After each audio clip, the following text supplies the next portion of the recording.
There's, it's sometimes important to look at and to identify and to out the bureaucratic theatre of Westminster.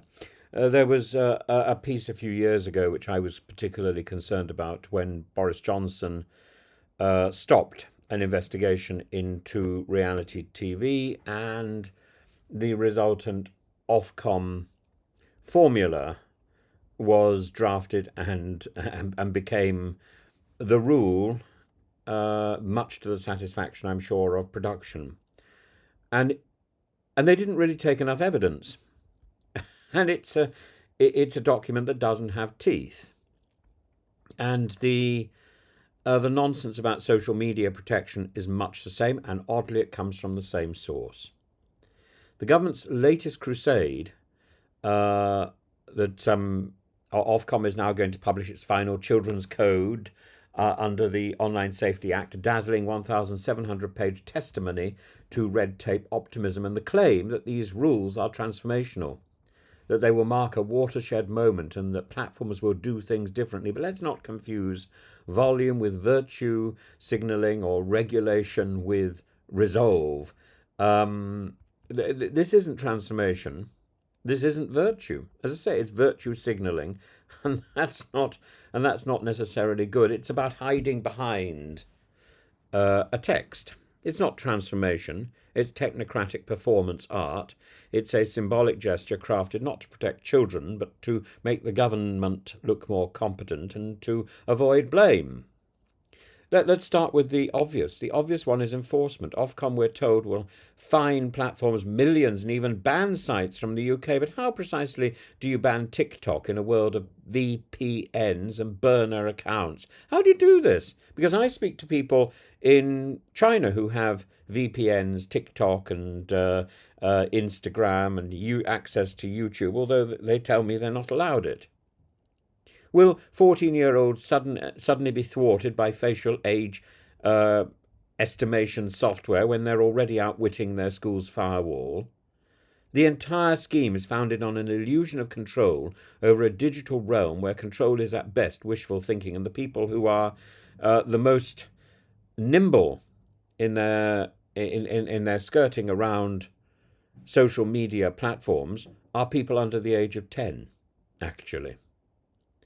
The idea that tech giants quartered in Palo Alto will jump at the sound of Ofcom's gavel is, frankly, it's adorable, isn't it? It's charming, and it's absurd, and it's laughable, and we've been here before. As I say, remember the same Ministry of Digital Make-Believe rolled out reality TV protections after participants suffered mental health crises and after runners and employees were treated badly. Lots of headlines, zero change. In fact, the Ofcom reality TV protections give more power to the production companies than ever before. Now to the centrepiece of this carnival, age verification. We're told children will be shielded from harm through photo ID checks, facial scanning and credit card verification. That's right, government by Minority Report, except rather like the actual plot of Minority Report, the reality is rather more dystopian. These systems are expensive, invasive, easily bypassed and riddled with privacy concerns. And even when they work, they risk doing more harm than good, pushing children into darker corners of the web where the rules don't apply and where nobody's watching and where they can access fake IDs and so on. Then comes the truly Kafkaesque bit. Platforms are expected to rewrite their algorithms to filter out harmful content. But who defines harm? The government, the British government defines harm to somebody in America. The platforms, you, me, come on.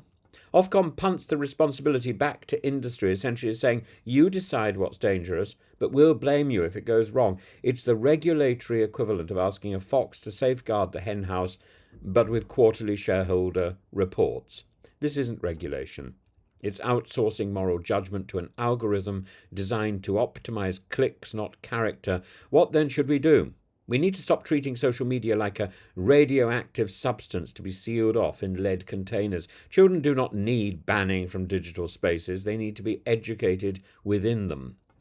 Digital literacy should be embedded into school curricula as standard. How to recognize manipulation, how to spot misinformation, how to escape the algorithmic echo chamber, how to contribute to social media. Social media should not be the bogeyman in the cupboard simply because teachers are too stupid to understand it. It should be on the whiteboard, in the syllabus, next to Shakespeare and algebra. Teaching children to fear the digital world is futile. It's as stupid as teaching children to fear the cigarette. It teaches them to have more interest in it. It teaches them to look at the stuff underground. It teaches teaching them to navigate in a positive and a non-harmful way is essential. And we're not doing that. We're abrogating our responsibility and saying, it's all bad.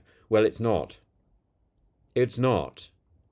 And children know this in a way that the government and the stupid people at the DCMS don't.